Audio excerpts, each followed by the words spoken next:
வணக்கம். Welcome to கதை திரட்டு audio books. இந்த வீடியோவில் நம்ம என்ன கதை கேட்க போகிறோம்னா, மழைக்கால மனசு கதையின் 8வது பகுதி.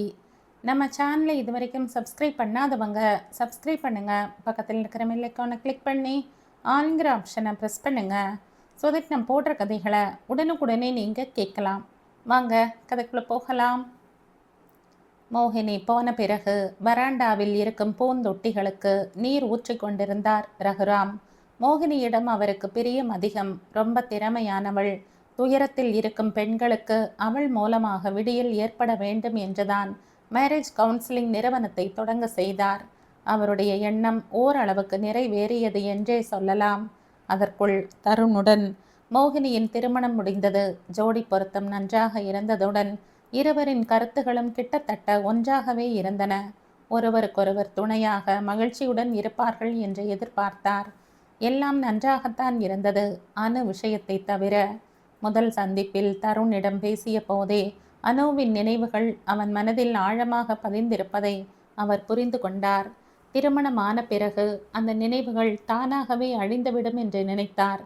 அந்த நம்பிக்கை இருந்ததால் தான் மோகினி தருணை திருமணம் செய்து கொள்ளப் போவதாக சொன்னபோது ஊக்கப்படுத்தினாரே தவிர மறுப்பு சொல்லவில்லை. மோகினி என்று அனுபவித்து கொண்டிருக்கும் வேதனைக்கு தானும் காரணமாகிவிட்டோம் என்று நினைக்கும் போது அவருக்கு வருத்தமாக இருந்தது. அதற்குள் வாசலில் கார் வந்து நின்ற சப்தம் கேட்டது. அவர் திரும்பி பார்த்தார். தருண் காரை விட்டு இறங்கி உள்ளே வந்து கொண்டிருந்தான். ஹலோ என்றான். மோகினி இங்கே வந்தாளா? குறைந்தபட்சம் வணக்கம் கூட சொல்லாமல் நேராக கேட்டுவிட்டான். வந்தாள் என்றார். எங்கே? சுற்றிலும் பார்த்தான். உள்ளே இருக்கிறாளா? உள்ளே போகப் போனான். வந்திருந்தாள், ஆனால் சற்று முன்தான் கிளம்பி போனாள். உட்கார்ந்து கொள் தருண் என்றார். தருண் ரொம்ப ஆவேசத்தில் இருக்கிறான் என்பதை அவரால் உணர முடிந்தது. தயவு செய்து மோகினி எங்கே போனாள் என்று சொல்லுங்கள். இது என்னுடைய வாழ்க்கை பிரச்சனை. அவ்வளவு பெரிய பிரச்சனை ஏன் வந்தது? தருணை கூர்ந்து பார்த்து கொண்டே கேட்டார். அது என் தலை எழுத்து. அப்படி சொல்லாதே தருண். என்னால் ஏதாவது உதவி செய்ய முடியுமா என்றுதான் கேட்கிறேன். நீங்க இருவரும் இப்படி வெவ்வேறு துருவங்களாக இருப்பது எனக்கு சரி என்று படவில்லை. நான் பார்த்த சில நல்ல தம்பதிகளில் நீங்களும் ஒருவர். என்னதான் நடந்தது? ரகுராம் கேட்டார். தருண் போக போனவன் என்றான். எனக்கு எல்லா பிரச்சனைகளும் ஒன்றாக வந்திருக்கு. தருண் நெற்றி பொட்டை அழுத்தி கொண்டே சொன்னான். ஒரு நிமிடம் உட்கார்ந்து கொள். தருண் உட்கார்ந்து கொண்டான். என்ன நடந்தது தருண்? மோகினிக்கு இவ்வளவு கோபம் வருவானேன்? ரகுராம் கேட்டார். அந்த கேள்வியை நீங்க அவளிடம் கேட்டிருக்க வேண்டும். எனக்கு எதுவும் தெரியாது. நான் எப்போதும் ஒரே மாதிரி தான் இருக்கிறேன். அணு விஷயத்தில் எங்களுக்கு நடுவில் ஒளிவு மறைவு இல்லை. உண்மையை சொல்ல போனால் மோகினியை மனம் புரிந்த பிறகு அணுவை சீக்கிரமாக கண்டுபிடிக்க வேண்டும் என்று அவசரப்பட்டேன். ஏனென்றால் எங்களுக்கு நடுவில் ஏதாவது ஒரு விஷயத்தில் அணுவின் பிரஸ்தாபனை வருவது எனக்கே பிடிக்கவில்லை. தாம்பத்திய வாழ்க்கையை நான் முழுவதுமாக அனுபவிக்க வேண்டும் என்றால் அணுவை சந்திக்க வேண்டும். அவளுடைய எண்ணங்களுக்கு முற்றுப்புள்ளி வைக்க வேண்டும். அது ஒன்றுதான் வழி என்று தோன்றியது. அணுவை தேடுவதற்காக நான் எடுத்து வரும் முயற்சிகள் பற்றி மோகினியிடம் தெரிவித்து கொண்டுதான் இருந்தேன். தொடக்கத்தில் என்னுடன் ஒத்துழைக்கவும் செய்தாள். இப்படிப்பட்ட பெண் எனக்கு மனைவியாக கிடைத்ததற்கு கொடுத்து வைத்திருக்க வேண்டும் என்று மகிழ்ச்சியடைந்தேன். ஆனால் போக போக மோகினிக்கு என்ன ஆயிற்றோ தெரியவில்லை. அந்த பேச்சை என்னிடம் எடுக்காதே என்று சொல்லத் தொடங்கினாள். அணுவை தேடுவதற்காக பணம் செலவு செய்வதை அவள் விரும்பவில்லை. உனக்கு மனைவி, குழந்தை இருக்கிறார்கள். அவர்களை காப்பாற்ற வேண்டிய பொறுப்பு உன் மீது இருக்கிறது. பணத்தை வியர்த்தமாக செலவு செய்யக்கூடாது என்று தடை சொல்லத் தொடங்கினாள். என் வருமானத்தில் உனக்கு எவ்வளவு உரிமை இருக்கிறதோ அணுவுக்கும் அதே அளவு உரிமை இருக்கிறது. அணுவை தேடுவதற்காக செலவு செய்வதில் இருந்து யாரும் என்னை தடுக்க முடியாது. மேலும் நான் உனக்கு எந்த குறையும் வைக்கவில்லை என்றேன். மோகினிக்கு கோபம் வந்துவிட்டது. 10 நாட்கள் என்னிடம் பேசவில்லை. பிறகு எப்படியோ சமாதானப்படுத்தினேன். நிலைமை சீரடைய தொடங்கியது. அதற்குள் மாதவ் எனக்கு ஃபோன் செய்தான். அணுவை பற்றிய தகவல் தெரிந்ததாம். அவள் கல்லூரியில் படித்து வருவதாக யாரோ சொன்னார்களாம். எனக்கு ரொம்ப சந்தோஷமாக இருந்தது. உடனே ஃபோன் செய்து மோகினியிடம் தெரிவித்தேன். மோகினி பதில் எதுவும் சொல்லாமல் ஃபோனை வைத்து விட்டாள். ஏன் அப்படி செய்தாள் என்று எனக்கு புரியவில்லை. வீட்டுக்கு வந்தால் முகம் கொடுத்து பேசவில்லை. அன்று முதல் சின்ன சின்ன விஷயத்திற்கே என்னுடன் சண்டை போட ஆரம்பித்தாள். உன் வாழ்க்கையில் அனு இவ்வளவு ஆழமாக ஊடுருவி இருக்கிறாள் என்று தெரிந்தால் உன்னை திருமணம் செய்து கொண்டிருக்கவே மாட்டேன். அனு அனு 24 மணி நேரமும் உனக்கு அவள் நினைவுதான். உன்னுடைய முன்னேற்றத்திற்காக நான் பாடுபட்டு உழைத்து வருமானத்தை அதிகரிக்க செய்தால் நீ அந்த வருமானத்தில் இருந்து இது அனுவின் பங்கு என்று எடுத்து வைப்பாய். I hate you, I hate your Anu. நான் இப்போதே அப்பாவிடம் போகிறேன் என்று கத்தினாள். அன்று அவளை சமாதானப்படுத்துவதற்குள் எனக்கு போதும் போதும் என்றாகிவிட்டது. அதற்கு பிறகு மோகினி ரொம்ப மாறிவிட்டாள். என்னிடம் பேசுவதையே தவிர்க்க ஆரம்பித்தாள். குழந்தை என்னிடம் வரவிடாமல் தடுத்தாள். ஒரு நாள் டிவியில் ஏதோ நிகழ்ச்சியை பார்த்தவாறு அனுவை மடியில் வைத்து கொண்டு உட்கார்ந்திருந்தேன். அங்கே வந்த மோகினி அனுவை வலுக்கட்டாயமாக தூக்கி கொண்டு தொலைவில் உட்கார்ந்தாள். டாடி என்று அவன் கதறினான். என் உயிர் துடித்து விட்டது. வேகமாக சென்று குழந்தையை தூக்கி கொள்ள போனேன். கூடாது என்று தடுத்து விட்டாள். உனக்கு பைத்தியம் பிடித்து விட்டதா என்ன? கோபமாக கேட்டேன். ஆமாம், எனக்கு பைத்தியம்தான் பிடித்து விட்டது. உடனே எனக்கு டைவர்ஸ் கொடுத்து விடு, ஹோவென்று கதறினாள். அருகில் சென்று மோகி என்று அணைத்து கொள்ளப் போனேன். உதறிக்கொண்டு தொலைவாக போய் நின்று கொண்டாள். எண்ணிக்கை இருந்தாலும் நானும் இவனும் இந்த வீட்டில் வேற்று மனிதர்கள்தான். எங்க வழியை பார்த்து கொண்டு போவதுதான் நல்லது என்று அடிக்கடி சொல்ல ஆரம்பித்தாள். இருவருக்கும் நடுவில் அடிக்கடி சண்டை சச்சரவு ஏற்பட்டது. டாக்டர் ரகுராம் கவனமாக கேட்டு கொண்டிருந்தார். பிறகு தருணின் முகத்தை கூர்ந்து பார்த்து கொண்டே, தருண், நீ என்ன தவறு செய்தாயோ? இப்பொழுதாவது புரிந்ததா என்று கேட்டார். தவறா? நானா என்ன செய்துவிட்டேன்? புரியாதவன் போல் கேட்டான். தாலி கட்டிய மனைவியிடம் நாள் முழுவதும் அனுவை பற்றி பேசுவது, அவளுக்காக தேடுவது, பணத்தை செலவு செய்வது. தருண் திகைத்து போனான். இது தவறு எப்படியாகும்? நான் ஒன்றும் ரகசியமாக செய்யவில்லையே. ஒவ்வொரு சின்ன விஷயத்தையும் மோகினியிடம் சொல்லிவிட்டுத்தான் செய்கிறேன். அனுவுக்காக நான் எந்த அளவுக்கு தேடி வருகிறேன் என்று மோகினிக்கு திருமணத்திற்கு முன்பே தெரியும். நான் எதையும் மறைக்கவில்லை. மோகினி என்னை முழுவதுமாக புரிந்து கொண்ட பிறகுதான் என் வாழ்க்கையில் அடியெடுத்து வைத்தாள். மறுபடியும் இப்பொழுது இதெல்லாம் என்ன? தருண், மோகினி மனதளவில் எவ்வளவு நரகத்தை அனுபவித்து வருகிறாளோ உன்னால் யூகிக்க முடியவில்லை. நீ சொன்னது உண்மைதான். திருமணத்திற்கு முன்பே மோகினிக்கு அனுவை பற்றி தெரியும். ஆனால் தன்னுடைய அன்பால் உன்னை ஜெயிக்க முடியும் என்று நினைத்தாள். மோகினிக்கு அனுவிடம் பொறாமை இல்லை. அனுவின் நினைவுகளை உன் மனதில் இருந்து நீக்க முடியாமல் போனதை தன்னுடைய இயலாமையாக எண்ணுகிறாள். மோகினி இந்த முடிவுக்கு வந்ததில் எந்த தவறும் இல்லை. அவளுடைய இடத்தில் எந்த பெண் இருந்தாலும் இப்படித்தான் செய்திருப்பாளா இருக்கும். மோகினி ரொம்ப புத்திசாலி என்று நம்பியதால்தான் நான் இவ்வளவு ஒளிவு மறைவு இல்லாமல் நடந்து கொண்டேன். அவளும் மற்ற பெண்களைப் போல்தான் என்றால் நானும் வேறு மாதிரி நடந்து கொண்டிருப்பேன். தருண் கோபமாக சொன்னான். அதெல்லாம் போகட்டும். வீட்டை விட்டு வெளியேறுவது, குழந்தையை ஹாஸ்டலில் சேர்த்தது, இதெல்லாம் என்ன? உனக்கும் தனக்கும் இனி வாழ்க்கையில் ஒத்து போகாது என்று நினைக்கிறாள். அதான் அந்த விதமாக தீர்வு தேடிக்கொண்டாள். எல்லாமே அவளுடைய இஷ்டம்தானா? நீ மோகினியை தனியாளாக்கி விட்டாய். அவள் இன்று இந்த முடிவுக்கு வந்திருக்கிறாள் என்றால் அதற்கு காரணம் நீதான். நானா? 100க்கு 100% நீயேதான். மோகினி வேதனையுடன் உன்னை விட்டு தொலைவாக இருந்தால் நீ அதை புரிந்து கொள்ளவில்லை, ஆறுதலும் சொல்லவில்லை. அனு விஷயத்தில் இது என் சொந்த விஷயம் என்பது போல் உன்னை சுற்றி ஒரு வட்டம் போட்டு கொண்டாய். உன் பெற்றோர்களை கூட அதில் நுழைய அனுமதிக்கவில்லை. மோகினியிடமும் அதே போல் நடந்து கொண்டாய். மோகினியின் நிலைமை திரிசங்கு ஸ்வர்க்கத்தில் இருப்பது போல் ஆகிவிட்டது. இந்த வீடு, வாசல், முக்கியமாக கணவனின் அன்பு தனக்கு சொந்தம் இல்லையோ என்று சந்தேகம் ஏற்படும் விதமாக நடந்து கொண்டிருக்கிறாய். நீயே யோசித்து பார். ஒரு சிறந்த மனைவியாக மோகினி எல்லா விஷயத்திலும் உன்னை அனுசரித்து போகிறாள்.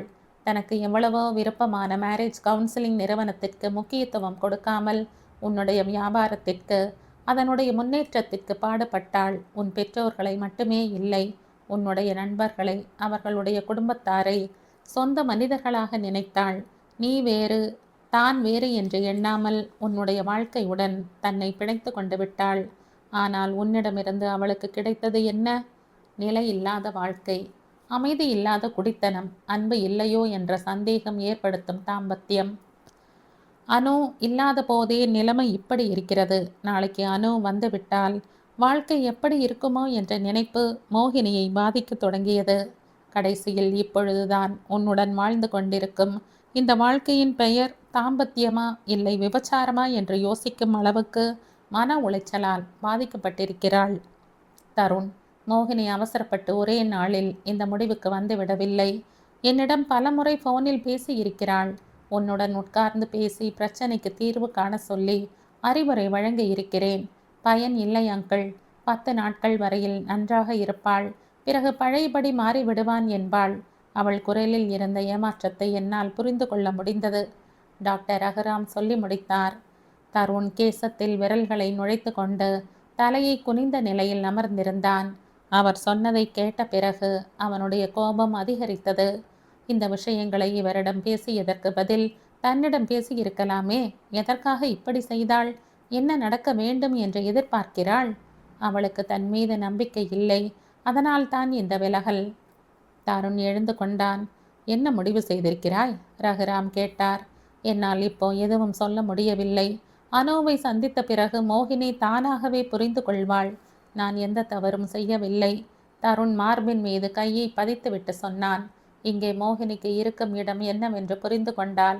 இன்று தான் செய்த காரியத்திற்கு அவளை வெட்கி தலை குனியத்தான் போகிறாள். பிரச்சனை வந்தபோதுதான் ஒருவர் மீது ஒருவருக்கு எவ்வளவு நம்பிக்கை இருக்கிறது என்று புரியும். என்னுடன் குடித்தனம் செய்வது அவளுக்கு விபச்சாரமாக தோன்றுகிறதாமா? பேஷ் பேஷ், இந்த ஒரு வார்த்தை போதும் எனக்கு. இதைவிட மோகினி என் கன்னத்தில் அறைந்திருந்தாலும் நான் வருத்தப்பட்டு இருக்க மாட்டேன். இந்த பாராட்டை வாழ்நாள் முழுவதும் என்னால் மறக்க முடியாது என்று அவளிடம் சொல்லுங்கள். வருகிறேன். தருண் அந்த இடத்தை விட்டு வேகமாக வெளியேறினான். ரகுராம் பெருமூச்சு விட்டு கொண்டார். மோகினி அனுபவித்து வரும் வேதனையை தருணுக்கு புரிய வைக்க வேண்டும் என்ற நல்ல எண்ணத்துடன் தான். சில விஷயங்களை விவரமாக சொன்னால் அவன் அதை வேறு விதமாக புரிந்து கொண்டு விட்டான். இந்த பிரச்சனை தீர வேண்டும் என்றால் இந்த அனு யாரோ எங்கே இருக்கிறாளோ முதலில் கண்டுபிடிக்க வேண்டும். தானும் அந்த முயற்சியில் இறங்க வேண்டும். மோகினிக்கு உதவி செய்வதற்காகவாவது இந்த பொறுப்பை தான் ஏற்றுக்கொள்ள வேண்டும் என்று ரகுராம் முடிவு செய்து கொண்டார். விஸ்வநாதன் மகளை தேடிக்கொண்டு கோமலாவின் வீட்டுக்கு வந்தார். கோமலா இன்னும் ஆபீஸுக்கு செல்லாததால் அவரால் மகளிடம் விவரமாக பேச முடியவில்லை. வாங்க டேடி, உட்காருங்கள். மோகினி தந்தையை வரவேற்றாள். காஃபி கலந்து எடுத்து வந்தாள். விஸ்வநாதன் காஃபி டம்ளரை பெற்றுக்கொண்டு டீப்பாய் மீது வைத்து விட்டார். 10 நிமிடங்கள் கழித்து கோமலா கிளம்பி போய்விட்டாள். மோகினி சமையல் அறையில் வேலை செய்து கொண்டிருந்தாள். மோகி, விஸ்வநாதன் அழைத்தார். வந்துவிட்டேன் டாடி. இப்படி உட்கார்ந்து கொள். மோகினி எதிரே இருந்த நாற்காலியில் அமர்ந்து கொண்டாள். என்னிடம் ஒரு வார்த்தை கூட சொல்லாமல் நீ இந்த முடிவுக்கு வருவது நியாயமா மோகி? நான் உன்னுடைய தந்தை இல்லையா? நான் உயிரோடு இருப்பது உனக்கு மறந்து போய்விட்டதா அம்மா? சொல்லும் போதே அவருடைய குரல் கம்மி விட்டது. அப்படி சொல்லாதீங்க டாடி. சிறு வயது முதல் ஒவ்வொரு விஷயத்திலும் சுதந்திரமாக யோசித்து முடிவு செய்வதை நீங்க தான் எனக்கு கற்று தந்தீங்க. எதிராளியின் சுபாவம் நமக்கு ஒத்து வரவில்லை என்றால் ஒதுங்கி போக வேண்டுமே தவிர சண்டை போடுவது சரியில்லை. அதுதான் அந்த பிரச்சனைக்கு சரியான தீர்வு என்று சொல்லி கொடுத்தீங்க. அதுவே எனக்கு பழக்கமாகிவிட்டது. இப்பொழுதும் அதைத்தான் செய்தேன். குறைந்தபட்சம் என்னிடம் ஒரு வார்த்தையாவது சொல்லி இருக்கலாம் இல்லையா மோகி? அதனால் பிரயோஜனம் என்ன டாடி? நான் செய்யும் இந்த காரியம் உங்களுக்கு வேதனையை தரும் என்று எனக்கு தெரியும். ஆனால் இந்த விஷயத்தில் என்னால் எதுவும் செய்ய முடியாது. பிரச்சனை தீ பிழம்பாக மாறி தகித்து கொண்டிருக்கும் போது என்னை நான் காப்பாற்றி கொள்ள அந்த இடத்தை விட்டு விலகித்தானே ஆக வேண்டும். இப்பொழுதும் அதைத்தான் செய்தேன். தருணை நான் விருப்பப்பட்டு தான் திருமணம் செய்து கொண்டேன். இல்லை என்று மறுக்கவில்லை. இப்பொழுதும் நான் அவனை நேசிக்கிறேன். ஆனால் சேர்ந்து வாழ்வதற்கு ஒருத்தருடைய அன்பு மட்டுமே போராது. அன்பை கொடுப்பது பெறுவது இரண்டும் இருந்தால்தான் தாம்பத்தியம் சிறப்பாக இருக்கும். நான் உங்களிடம் வந்து இந்த விஷயங்களை முன்னாடியே சொல்லி இருந்தால் நன்றாக இருந்திருக்குமோ என்னவோ. ஆனால் மோகினி ஒரு நிமிடம் தாமதித்து விட்டு சொன்னாள். என் மனதில் எவ்வளவு வேதனையாக இருந்தது என்றால் இந்த வேதனையை யாருடனும் பகிர்ந்து கொள்ள வேண்டும் என்று தோன்றவில்லை. உங்களிடம் கூட. அதற்காக உங்களை நான் வேற்று மனிதர் என்று ஒதுக்கிவிட்டதாக நினைக்காதீங்க. இது என்னுடைய தனிப்பட்ட பிரச்சனை. இதற்கு நான் தான் தீர்வு காண வேண்டும் என்று தோன்றியது. நான் இப்படி தனியாக வந்து விட்டதால் உறவினர்கள் ஏதாவது சொல்வார்களோ என்று நீங்கள்... மோகினி வார்த்தையை முடிக்கும் முன் விஸ்வநாதன் சொன்னார். யாரோ எதுவோ சொல்வார்கள் என்பதை பற்றி நான் கவலைப்படவில்லை அம்மா. நான் உன்னை பற்றித்தான் யோசிக்கிறேன். நீ எவ்வளவு வேதனையை அனுபவித்திருந்தால் இந்த முடிவுக்கு வந்திருப்பாய் என்று எண்ணி பார்க்கிறேன். Thanks daddy. நான் செய்தது தவறு இல்லை என்று நீங்கள் நினைத்தால் அதுவே எனக்கு போதும். அந்த தைரியத்துடன் என்னால் மறுபடியும் புதிதாக வாழ்க்கையை தொடங்க முடியும். நீயும் தருணும் ஒரு முறை மனம் விட்டு பேசி பார்த்தால். எல்லாம் முடிந்து விட்டது டாடி. இந்த பிரச்சனைக்கு தீர்வு நான் விலகி போவதுதான். அதைத்தான் செய்தேன்.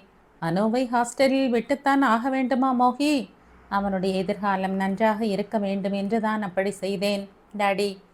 தருணை விட்டு நான் விலகி வந்த விஷயம் இன்னைக்கு இல்லாவிட்டாலும் நாளைக்கு எல்லோருக்கும் தெரியத்தான் போகிறது. கணவனை விட்டு பிரிந்த ஒரு பெண் சுய முயற்சியுடன் புதிதாக வாழ்க்கையை ஏற்படுத்தி கொள்ள வேண்டும் என்றால் எளிதாக நடக்கக்கூடிய விஷயம் இல்லை. குழந்தை என்னிடம் இருந்தால் இந்த சமுதாயம் அந்த பிஞ்சு மனதில் எந்த விதமான பாதிப்பை ஏற்படுத்துமோ தெரியாது. அதனால்தான் அவனை ஹாஸ்டலில் சேர்த்தேன். இது என்னுடைய வாழ்க்கை. என்னை பற்றி யார் என்ன சொன்னாலும் எனக்கு கவலை இல்லை. கணவன் எப்படி இருந்தாலும் மனைவி பொறுத்து கொண்டுதான் போக வேண்டும் என்று பழங்கால சம்பிரதாயத்திற்கு என்னால் கட்டுப்பட முடியாது. குடும்ப வாழ்க்கை சிறப்பாக இருக்க வேண்டும் என்றால் கணவன் மனைவி இருவரும் சில நியமங்களுக்கு கட்டுப்பட்டு இருக்க வேண்டும். இருவரில் யார் அசரத்தை செய்தாலும் அந்த வாழ்க்கை முழுமையாக இருக்காது. என்னை பற்றி கவலைப்படாதீங்க டாடி, ப்ளீஸ். மோகினி இரு கரங்களையும் ஜோடித்தாள். அவள் விழிகளில் கிர் என்று நீர் சுழன்றது. அம்மா மோகி, சட்டென்ற மகளின் தலை மீது கையை வைத்து ஆறுதலாக வருடிவிட்டார். இந்த விஷயத்தில் நான் வெறுமே பார்த்து கொண்டிருப்பதை தவிர வேறு எதுவும் செய்ய முடியாது என்று புரிந்துவிட்டது. கண்ணீரை துடைத்து கொண்டே சொன்னார். Thanks daddy. சிறு வயதில் நீங்கள் கையை பிடித்து கொண்டு எனக்கு நடக்க கற்றுக் கொடுத்தீங்க. அடி எடுத்து வைத்ததும் என் கையை விட்டுட்டீங்க. முதல் தடவை கீழே விழுந்து அடிபட்டு கொண்ட போது பதட்டத்துடன் ஓடி வந்து காலுக்கு மருந்து தடவினீங்க. இரண்டாவது முறை விழுந்த போது காயத்திற்கு கட்டு போட கற்று தந்தீங்க. அதேபோல் இன்றும் என்னுடைய மனதில் ஏற்பட்ட காயத்திற்கு மருந்து போட்டு கொண்டிருக்கிறேன். அவ்வளவுதான். நீங்க இங்கே வரும் முன் என்னை வீட்டுக்கு திரும்பி அழைத்து வர சொல்லி மாமாவும் அத்தையும் உங்களை எந்த அளவுக்கு வற்புறுத்தி இருப்பார்களோ எனக்கு தெரியும். என் காரணமாக உங்களுக்கு வேதனை ஏற்படுவது கஷ்டமாகத்தான் இருக்கிறது. ஆனால் என் முடிவை மாற்றிக்கொள்ளவும் முடியாது. தயவு செய்து என்னை புரிந்து கொள்ளுங்கள் டாடி. மோகினிக்கு அழுகை பொங்கிக் கொண்டு வந்தது. அம்மா மோகி, நீ தவறாக நினைக்கிறாய். யாரோ ஏதோ சொல்வார்கள் என்று நான் கவலைப்படவில்லை. நான் கவலைப்படுவது உன்னை பற்றித்தான். கணவன், குழந்தை, மாமனார், மாமியார் என்று நிறைவான வாழ்க்கை அமைந்திருந்தும் நல்லபடியாக வாழ முடியாமல் இந்த இடைஞ்சலில் வாடுவானேன்? மோகினி மௌனமாக இருந்தாள். மேலும் அவரே சொன்னார், தனித்தன்மை படைத்த தம்பதிகள் அந்யோன்யமாக இருந்தால் சிறப்பான குடும்பத்தை உருவாக்க முடியும். பரஸ்பரம் ஒத்துப்போகவில்லை என்றால் விபரீதமான விளைவுகள் ஏற்படவும் வாய்ப்பிருக்கிறது. தருண் செய்யும் காரியத்தில் அவனுடைய பெற்றோர்களுக்கு கொஞ்சம் கூட விருப்பம் இல்லை அம்மா. அது எனக்காக இல்லை டாடி. நான் அவர்கள் வீட்டுக்கு மருமகளாக போவதற்கு முன்பே அவர்களுக்கு நடுவில் இந்த பிரச்சனை இருந்து வந்தது. என் வருகையால் அந்த பிரச்சனை தீர்ந்து விட்டது என்று அவர்கள் மகிழ்ச்சி அடைந்தார்கள். பழைய நிலைமை திரும்பி விட்டதே என்ற வேதனை அவர்களுக்கு. அவர்களுடைய வேதனையை என்னால் தீர்க்க முடியாது டாடி. அது போகட்டும் மோகினி, உன் மகனை பற்றி யோசித்தாயா? 3 வயது கூட நிரம்பாத குழந்தை ஏங்கி போய்விடுவானோ என்னவோ? நான் அடிக்கடி போய் பார்த்து வருகிறேன் டாடி. அந்த நிறுவனம் குழந்தை பராமரிப்பில் தனியாக கவனம் செலுத்தி வருகிறது. அனோவை போன்ற நிறைய குழந்தைகள் அங்கே சிறப்பான முறையில் வளர்ந்து வருகிறார்கள். என்னை கேட்டால் குழந்தைக்கு 3 வயது முடிந்ததும் இது போன்ற நிறுவனத்தில் சேர்த்து விடுவது நல்லது. இந்த பந்தங்கள், உறவுகள் மனிதனை மனதளவில் சுதந்திரமாக செயல்பட விடாமல் சிறைப்படுத்திவிடும். மோகினியின் குரல் வெறுமையாக ஒலித்தது. விஸ்வநாதன் சட்டை பையில் இருந்து செக்கை எடுத்து மகளின் கையில் வைத்து மூடினார். வேண்டாம் டாடி. மோகினி காசோலையை தந்தையிடம் திருப்பி கொடுத்து விட்டாள். குறைந்தபட்சம் இந்த உதவியாவது என்னை செய்ய விடு மோகினி. வேண்டாம் டாடி. எனக்கு படிப்பு கற்று தந்தீங்க. எப்படியாவது என் வாழ்க்கைக்கு வழி தேடிக்கொள்ள என்னால் முடியும். தேவை ஏற்பட்டால் கட்டாயம் உங்களிடம் கேட்கிறேன். அம்மா மோகினி. அவருடைய குரல் வேதனையுடன் ஒலித்தது. டாடி ப்ளீஸ், இந்த விஷயத்தை மேற்கொண்டு பேச வேண்டாம். ஏதாவது தேவை ஏற்பட்டால் ஃபோன் செய்கிறேன். நீங்கள் என்னை பற்றி கவலைப்படாதீங்க. மகள் இந்த பிரச்சனைக்கு நல்ல விதமாக தீர்வு காண்பாள் என்ற தைரியம் உங்களுக்கு இருந்தால் அது போதும் எனக்கு. உங்கள் மதிப்பு மரியாதைக்கு நம் குடும்ப கௌரவத்திற்கு குறை ஏற்படும் விதமாக என்றாவது நடந்து கொண்டிருக்கிறேனா டாடி? இல்லை மோகினி, I am proud of you. நீங்கள் பெருமைப்பட்டு கொள்ளும் விதமாக நடந்து கொள்கிறேன். ஓகேவா? சரிம்மா. நேரமாகி விட்டது டாடி, ஆபீஸுக்கு கிளம்ப வேண்டும். மோகினி வாட்சை பார்த்து கொண்டாள். இருவரும் பஸ்ஸில் புறப்பட்டார்கள். மோகினி நிறுவனத்திற்கு அருகில் இருந்த பஸ் ஸ்டாப்பில் இறங்கிக் கொண்டாள். இந்த கதையின் தொடர்ச்சியை அடுத்த பதிவில் கேட்கலாம். நன்றி.